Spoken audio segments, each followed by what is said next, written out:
Welcome to Law Focus. I'm Edward St. Pé. This is a special live edition with Mr. Nathan Prescott. Nathan, it's great to see you as always. Hey, Edward, nice to see you. So live from Ocean Springs, it's Law Focus.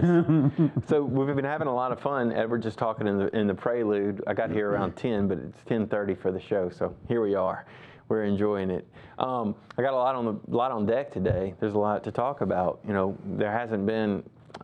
We worked through COVID. We worked through some other things. We worked through little aspects of the law on Law Focus, but today I really wanted to talk about some stuff that's happening in state politics right now. And I know that's not, a law that maybe you could break in that kind of sense, but it is a law that sort of affects your life. So there's some things happening in Mississippi. Did you know? No, I did not. Well, of course, I think that what I've found in talking to, friends and others, is that we had the election cycle, right? So the Biden-Trump election cycle. Right. During that period of time, and then we had COVID raging, we had a lot of things going on, right? And we had the CARES Act and those kinds of things. During that period of time, we were all news hounds. Like, we read the news, we looked at the news. People, no matter what side of the V you were on, you were keeping up. Trump did this, or Biden did this, or what happened, and then we had the events of January the 6th, and then we had the contest of the election and Giuliani going back and forth. So we were all so focused on the news and the politics of the day that I think that at some point, maybe we lost a little track of state politics. We didn't know exactly what was going on in Mississippi, or we lost track of maybe something that happens internally, like something, some kind of personal focus, because we did have a pandemic and we had a crazy election. Like we lost our minds. We were all we were all in a fever. A fever. We were. But at the peak of the fever, at the end of the election, I turned off the news. Right. And I have not watched it yet. Again. I agree. I just completely divorced myself from all of that. And I think we talked about that briefly. And of course, you're in television, and I do a television show too. So obviously, a lot of people get their news from television. And I'm not out here decrying the end of television or saying that we don't need to watch the news, we don't need to keep informed. That's for everybody to do. But I will say, from a personal level, I was very deeply involved in the news and up through that election cycle. And election cycles last longer and longer. And it's fun to be aware of the news and help inform the viewers out there of different things that are going on. But, Edward, since the election, right, since that's over, and since it's sort of settled down a little, guess what I've been doing? Reading books. No, I'm just saying, no, I am. That's good. But we all read. You only have so much time a day to read. That is a luxury. And so if you're reading but we are reading. We read our phones. We read the newspaper. We read the magazines. We read. We have time for reading. But it's a linear event, meaning, right, if you're going to spend 2 hours reading, that's 2 hours off the chart, you can't do anything else. I know, but imagine, now the cell phones have their trackers, right? Well, it will tell you, how much time you spent on your phone. I mean, there's some kind of event in reading a novel, right? Oh, you read a novel. What'd you read? This is what I took from it. That's sort of neat. That's sort of a part in your life that can be clearly defined, right? Yeah. What did you do during that month for your hobby or for your leisure? Well, I read a novel, and this was what it was about, and it got me interested in these kinds of things. I'm very interested in that. I've often defined my certain stages of my life and what I was reading and what I was thinking about during those periods of time. I'm not trying to get too heady about it, but that's how it is. That's a nice definer. Yeah. And it gives you sort of a plunk, like a stamp of what was happening in 2021 or 2020, right? But when you read the news, it's so ephemeral. It changes so much. What were you doing in 2020 from June of 2020 to January of 2021? I was reading the news. It goes so fast. I kept informed, but it's so impermanent. Whereas if you look here in Edward's studio, believe it or not, it's a green screen, but if you look in Edward's studio, he's got books around. And those books are sort of meaningful representations of what Edward was doing at that time that he picked them up. Those books are permanent. He doesn't have stacks of periodicals or Twitter feeds printed out. He has books, and I think that's a meaningful reflection on life.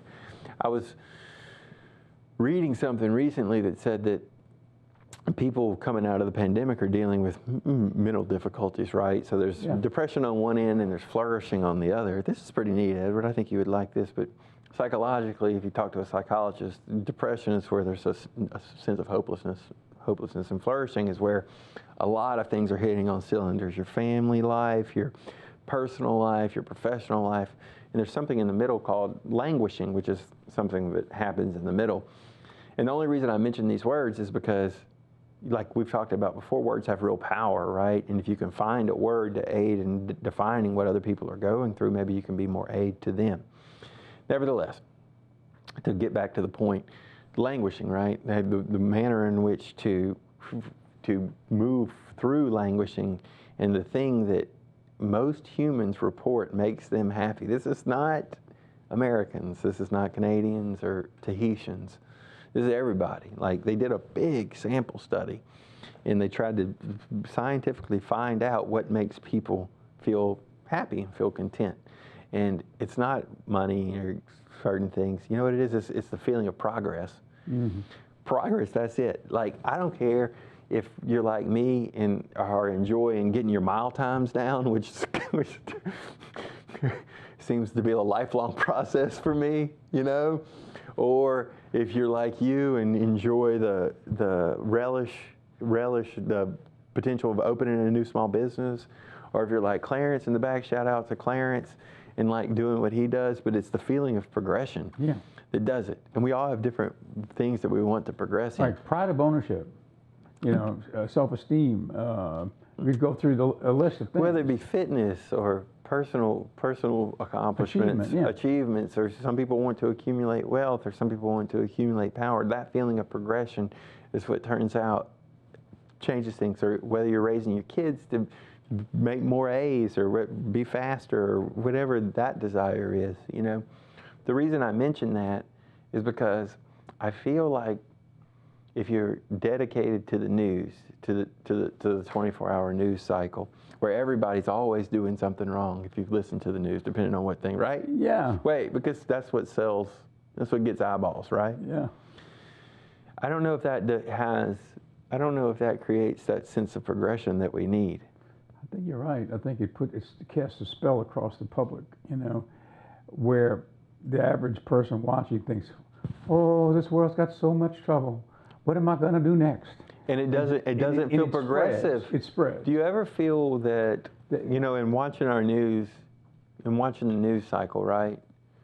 Like I did it deeply. I read papers on the right and papers on the left and papers in the middle, and I watched the videos, and I did it all, you know, and for months. And I just, you know, I never, you know, it got me to thinking with this other article about the progression and that, so contexting them together. But ultimately, you know, I thought this is interesting stuff, you know, and I am totally attracted to it. I gotta have it. I'm looking at my phone all the time. I'm doing those kinds of things. But never did somebody come out and say, well, it's all over. We've progressed. This is it. You know, everything is good now. It just flip-flopped. It just keeps moving. Yeah. It just keeps moving. And in that intransigence, in that inability to put a thumb on the thing, I wonder if we're getting what we need as humans, like in that feeling of progression. And that goes back to my other point. So I wasn't reading the news as much, right? But now I've got a little time to read. I mean, because we read our phones, we do. And, you know, all of us need some downtime, no matter how you get it, right? So reading a little, right? So no matter what you're reading, when I turn that 350th page or the 300th page, I get that feeling of finality, you know, and I like to maybe write a date in the front of the book to where I know when I look back on it years hence, or if anybody does, you know, when it was read. I get that sense of finality. I get that sense of progressing through, like maybe a certain of a literature, or maybe through a certain author, or maybe carrying these thoughts with me. Now, of course, news imbues you with a sense of the world and a sense of place, and maybe a sense of what's going on. But I never get that plunky, solid feeling of progression that article that I was mentioning would take you up the chain of psychological health. You know, I'm in the television business, right? you know, been for a long time in one fashion or another. But, you know, when you look at the way the media works, you know, it's the money for broadcasters and networks and such, it comes from advertising. Sure. Right? And the advertising revenue goes up if there's more eyeballs. Mm-hmm. So now, as product or let's say producers of content, what do we want to create to get the most viewers? That's the question. In other words, Right. And so if I'm in the news end of it, if I keep everything churned up out there, Mm-hmm. A constant churn. a constant churn, you know, then I got more eyeballs, you know. And the same with you got Fox on one side, let's say CNBC or CNN on the other side, and they're churning from different perspectives, but they're both churning. You could spend the day in the churn. And you could spend, you know, and you get lost in that churn. And I think that that's negatively affecting people because everybody gets caught up in that. And, you know, one person might be a moderate thinker, and then they might watch something and get inflamed on television, and now they're all upset and they're inflamed. One way or the other. One way or the other. Yeah, I agree with you 100%. I don't think it's healthy, you know. I think that that's what we're in right now. We're in the grip of that. But I think that what you and I have realized in our discussions, and we will get to some very interesting topics in just a moment related to the law, but Law topics. yeah, right. I think that what we have realized recently is we all have our own personal authenticity and autonomy to say, I'm not going to be in the churn. I've got power over the churn. Right. And where do you find your center? You know, it's spring outside. People are gardening. You know, people are outside exercising because it's beautiful outside. Bird watching, tree spotting, boating, reading at home. There's a lot of things that'll keep you out of the churn. And I, friend to friend, advocate.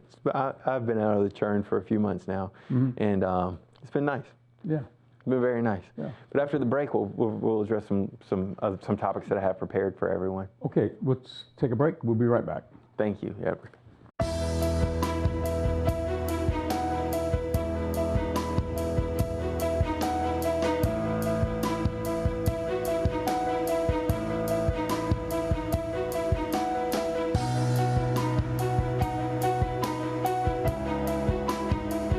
Let's put our heads together on a great staycation. Berry Creek Cabins in nearby Bogalusa, Louisiana is your wilderness staycation headquarters. Cozy cabin lodging for 4 to 12 people with modern amenities, kitchens, relaxing porches, fishing, and a 2,700 square foot party deck pavilion. Call 985-730-4395 or berrycreekcabins.com. Berry Creek Cabins is family staycation headquarters.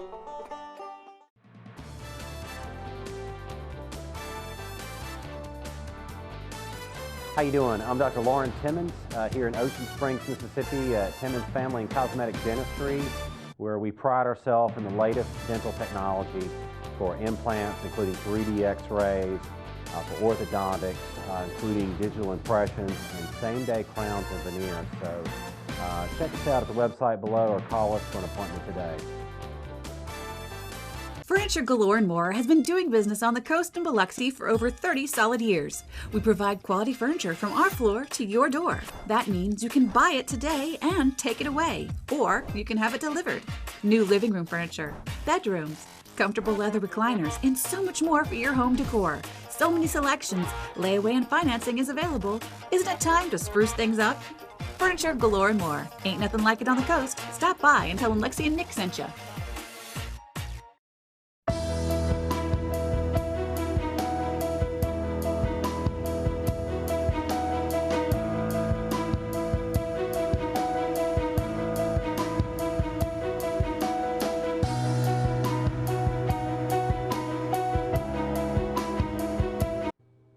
Welcome back to Law Focus with Nathan Prescott, and we're talking to Nathan right now. We're about to talk a little bit about law.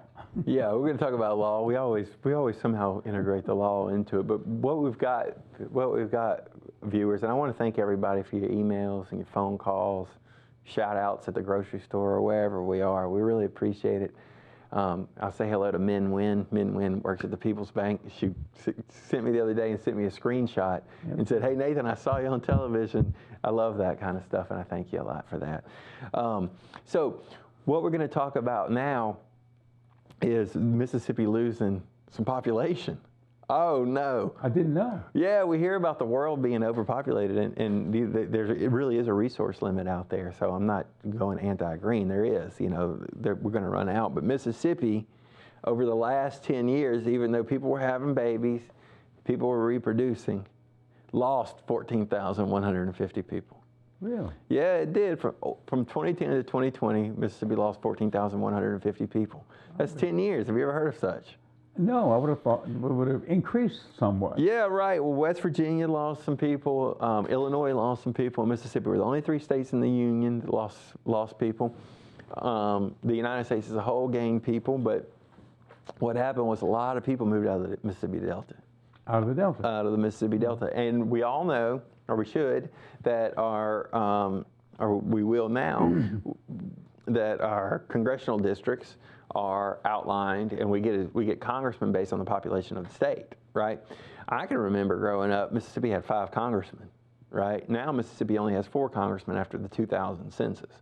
So how does that affect us? Well, we lost 14,000 people, right? But that's not enough to make us lose a congressman. So we're still going to have 4 congressmen in Congress out of the 435. But you got to think about it, guys. Mississippi, we got 4 out of 435 people up there, right? Isn't that right? 435. So we don't have a lot of people. We don't need to lose another one. You got to weigh in on this, Edward. Your state is its little fiefdom, right? We are Mississippians. We're proud to be Mississippians. Things have happened in the state that we've commented on over the last 2 years, and we're thinking about them, right? But wouldn't you think that as a government, your goal is to increase the population, not decrease it? Why would you want to increase the population? Because there's a chance of more congressmen, more sway in Washington, more tax revenue, more industry, and just a feeling of being wanted. If more people are coming to Mississippi, then maybe Mississippi's got something going on. Something happened over the last 10 years that lost population. Mm-hmm. Even though people were still reproducing at the rate that they always do. Mm-hmm. Something's weird is going on, right? Yeah. Yeah, and there's just something's interesting. Yeah. Now, how does that affect us? Well, we're not going to lose a congressional district. But when a census comes out like that, we get to find out where people live in our state, right? So there's 4 districts in Mississippi, 4 congressional districts. And these are defined by the state legislature, or in certain cases, the federal judgeship, the federal judiciary. So there's a corner up there near Tupelo and Oxford. That's 1, I think. There's a corner in Jackson and Vicksburg, where I'm from, in the Delta. That's 2. That's Benny Thompson's district. There's 3, which goes from Jackson up to Meridian, and there's 4 coastal, where we have Steve Palazzo. So there's 4 districts, right? But once a census comes out, Edward, it becomes, you think this is going to be a mess or not? Let me tell you about a mess. There's 4 congressional districts, right? Of those 4 congressional districts, the legislature, each time that a census comes out, gets to redraw the lines. And if you redraw the lines a certain way, maybe somebody's out and somebody's in, right?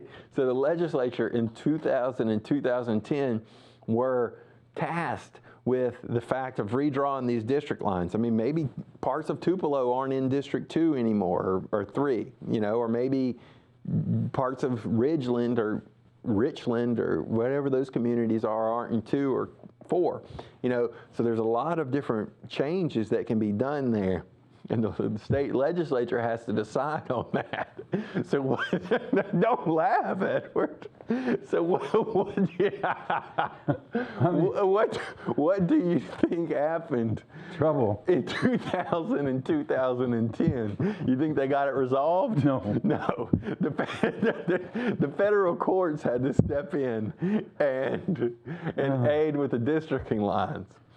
Viewers, Clarence didn't shoot to Edward on that one, but as I was explaining that, the long play of the joke got to Edward, because that is a real problem. That's a problem. You got 122. I mean, you got hundreds of House members in the state legislature and another 100 senators or so, and they're all going to decide and they're all going to decide for us, their constituents, how to redistrict those things, Guys, that could be a mess. But Edward, it gets more fun than this, right? So in those congressional districts, that's 4 congressional districts, right? In those 4 congressional districts, the last 2 terms, 2000 and 2010, this is funny. In 2000 and 2010, they had to throw up their hands and say, we're not going to agree, or we're not going to get it figured out. Judges, you do it, right? Which is interesting. But get this, Edward, that's for the National Congress, right? That's for the 4 seats, right? But in Mississippi, hold for it, there's also for the state government, there's 122 House districts, 122 districts for House of Representative members just in Mississippi. And there's 52 Senate districts. Well, because of the census, they have to redistrict those in our state. So that's another 174. I mean, Edward, they might be coming and say, I want Edward's family in my district, but Nathan's family in an. It could get really serious. I want Nathan's neighbor's house, but I don't want Nathan's house. What a dilemma. They're going to have some fun. Now, this all has to be the big Congress, the United States Congress. They got to take care of this business within 10 months because you have to have your congressional. The deadline for congressional seating is, or the deadline to put your name in the hat to be elected is March the 5th. So they got to get really busy up there in Jackson over the next 10 months to get all this done. Now they've got another 10 months from then to get the 174 districts worked out in our state. What side of the road, do they want Edward? Do they not want Edward? We got to fight for Diamond Head Kiln, Ocean Springs, Van Cleve, Bull Market. Yeah. It's going to get really, really interesting. That's something. That really is. So people, viewers, let's be aware of what's going to happen over the next 2 years in the Mississippi legislature. One of the jokes about the legislature is they don't go up there and work a lot. Well, they got a lot of work to do. They got to redistrict 4 congressional districts and 172 state districts. So really, there's no dearth of work. There's work every day. All I got to do is just get up there and do it. I can't wait to see how it all works out. But be aware of what state district you're in and what national congressional district you're in within your state. We here on the Mississippi Gulf Coast are in District 4. We've got we've got a new antenna here at Ocean 7, I understand. So we're going a little broader, but most of our viewership is in 4. So y'all be aware of that. Who knows? They could take out parts of Hattiesburg from our district. There's a lot of different things that can happen, and ultimately that'll decide who you vote with to determine who represents you in the United States Congress. This is all very interesting stuff, and who represents you in Jackson. So we all need to be aware of this. It's a very interesting thing that's going to happen over the next 2 years. And why does the state legislature get to do it? Because it's constitutional. It's in our state constitution that we get, the state legislature has to redistrict the thing. I think now they would probably say, oh no, please, let's not do it. I don't want to do it. And that's what they did in 2000 and 2010. But let's just see if they take the mantle that is required of them and do the work that the state has elected them to do and change this up. Another thing as we wrap up, something I really want people to think about as we move forward, there's Mississippi's contemplating currently Medicaid expansion, right? Medicaid expansion. So the expansion right now, the poor are definitely on Medicaid. Medicaid is a governmental program that allows for medicines and medical care. The working poor, that's about 300,000 people that may or may not be affected, could become a part of this Medicaid expansion plan, right? So how does this tie into our earlier conversation? Well, you have congressmen out there, remember, in all these districts that could determine, whether Medicaid is expanded. There's 300,000 Mississippians out there that may be affected by the Medicaid expansion. A lot of people in Mississippi say no governmental benefits extended to those parties, and I get that, and that's a concern of a lot of people, acknowledged. A lot of people in Mississippi say, well, because of the federal government's going to pay 90% of this Medicaid expansion for a long period of time before it starts to make Mississippi pay for it itself. Some people say, well, that's like putting gas on a fire and then having people try to tend the fire after the federal government pulls out. Mississippians, or the legislature is currently saying that we can't afford it. We all have to understand what's going on there, and that's something that our community is going to vote for. Our community votes for its congressman, and the congressman then thereby vote for that. But only 12 states have not expanded Medicaid to this class of the working poor. The federal government is incentivizing it now. They've offered, I think, $600 million over the next, or $600 million over each year, I think, as part of the COVID relief package, if you come on and get into the Medicaid expansion. So I'm not saying one way or another that Medicaid expansion is good, but this is a very, very important issue that could very well affect somebody in your family circle or in your personal circle. So what's the law doing now? Well, the law, now that we're not so focused on national politics, you know, when reading it all, we still remain aware, but we're not reading every word of everything. That gives us a chance to focus a little more on state politics. And what's going on in state politics is we've got a huge redistricting coming up because of a lack of population. We've got the existential question is, what are we doing wrong where population should grow but is reducing? And we've got the question of Medicaid expansion out there. So y'all think about it, write me, call me, let's talk about it. You know, the idea that people are leaving the state, you know, when you really stop and think about it, you know, if you really ask yourself, what are we doing as a state to promote ourselves nationally? I know we try to rebrand ourselves over the years. Sure. And I think we have rebranded ourselves to a great extent, but, you know, we are where we are. It is what it is.